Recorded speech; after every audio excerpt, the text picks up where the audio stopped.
Salim était un jeune homme musulman au passé trouble. Il était couvert de tatouages, vestiges de son ancienne vie de délinquant. Mais il s'était repenti sincèrement.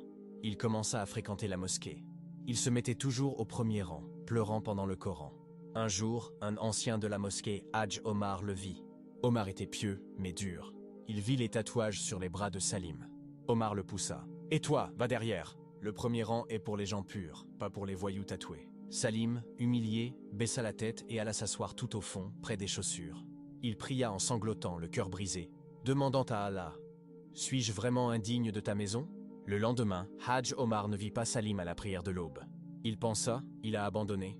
C'était du cinéma, puis la surprise survint.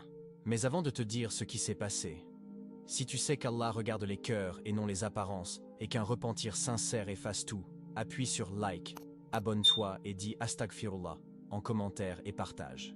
À la fin de la prière, l'imam se leva, le visage grave. « Frère, nous allons prier la janaza sur un jeune homme qui est mort cette nuit dans son sommeil. » Le corps fut amené, c'était Salim.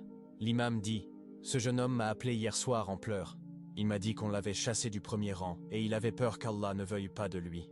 Il a passé sa dernière nuit en prosternation demandant pardon jusqu'à ce que son âme soit prise. » L'imam regarda Hadj Omar et dit devant tout le monde « Il est mort avec un cœur purifié par les larmes du repentir. Quant à ceux qui jugent, craignez qu'Allah n'annule vos œuvres par votre arrogance. » Hadj Omar s'effondra, réalisant que le voyou du fond était peut-être entré au paradis bien avant lui.